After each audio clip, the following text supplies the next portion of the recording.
Assalamualaikum warahmatullahi wabarakatuh.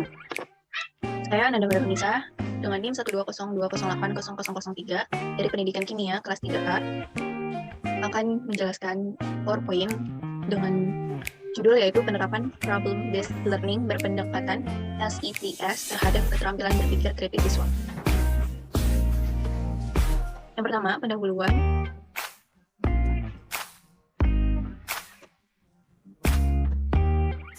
Pendahuluan yaitu submaterinya pentingnya berpikir kritis. Seberapa penting sih berpikir kritis? Keterampilan pada tahun 2021 ini yang dibutuhkan ialah salah satunya keterampilan berpikir kritis. Keterampilan yang dimaksud antara lain keterampilan mengkomunikasi informasi, menyimpan, mengolah, menganalisis, membuat, dan mengakses, dan dalam memanfaatkan teknologi yang canggih. Pentingnya untuk melatih berpikir kritis siswa juga diungkapkan berdasarkan hasil observasi Luziawati disebutkan bahwa masih banyak siswa yang tidak menggunakan keterampilan berpikir kritisnya dalam menanggapi masalah-masalah yang ada di lingkungan sekitarnya. Akibatnya, siswa memiliki keterampilan berpikir yang rendah disertai dengan semangat belajarnya. Rendahnya keterampilan berpikir kritis ini yang dimiliki oleh siswa diakibatkan pembelajaran saat ini masih belum dihubungkan dengan masalah aktual yang ada di kehidupan nyata. Padahal banyak kegiatan di sekitar kita berhubungan dengan ilmu kimia dan berkaitan dengan pengetahuan ilmiah. Contohnya seperti apa sih?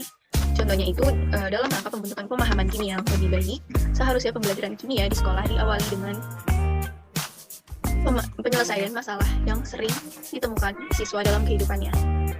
Akan tetapi, berdasarkan pendapat Dinaja yang dikutip oleh Nugrayani dan kawan-kawan pada tahun 2013, bahwa pembelajaran kimia SMA di Indonesia lebih fokus menekankan pada pengetahuan sains murni yang berkaitan dengan hukum dasar, teori, dan rumus-rumus untuk menyelesaikan operasi hitung.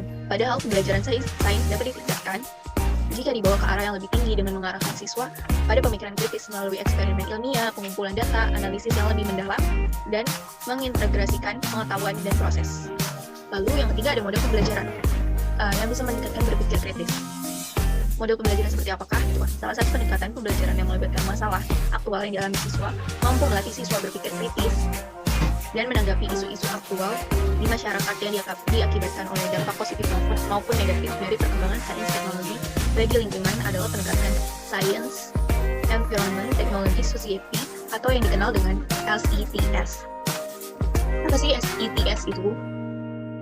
Pembelajaran menggunakan SETS mendorong siswa secara kritis untuk memeriksa masalah-masalah ilmiah yang ditemukannya, belajar bagaimana pengetahuan ilmiah diperoleh, memahami pengetahuan ilmiah lebih baik, dan mengevaluasi pengetahuan ilmiah.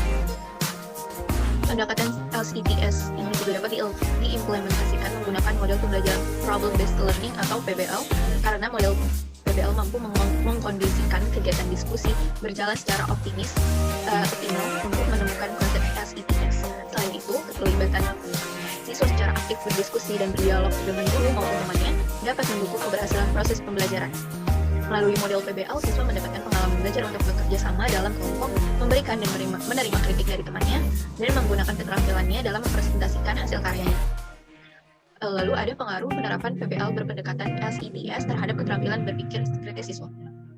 Model PBL berpendekatan SETS berpengaruh terhadap kelas eksperimen karena model PBL berpendekatan SETS ini menuntun siswa mencari keterkaitan ilmu sains dengan lingkungan teknologi dan masyarakat.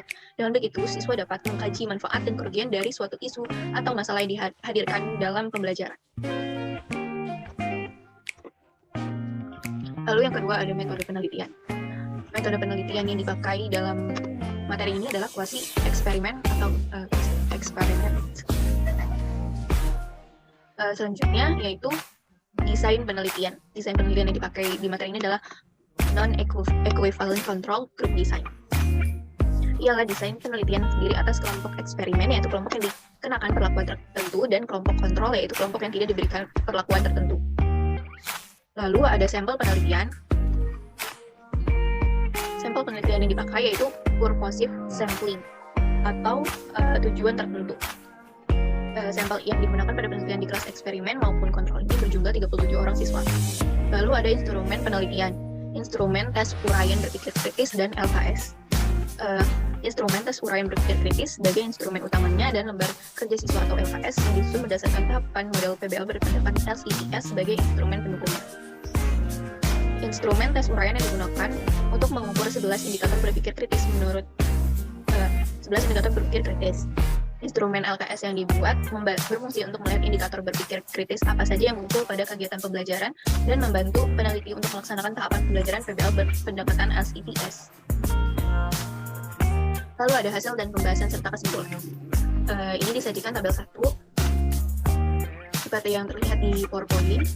Pada tabel 1, nilai rata-rata pretest yang diperoleh kelas kontrol yaitu sebesar 32,9 dan kelas eksperimen sebesar 29,7. Hal ini menunjukkan bahwa kemampuan awal yang dimiliki siswa adalah hampir sama, walaupun nilai rata-rata yang diperoleh di kelas kontrol lebih tinggi dibandingkan kelas eksperimen.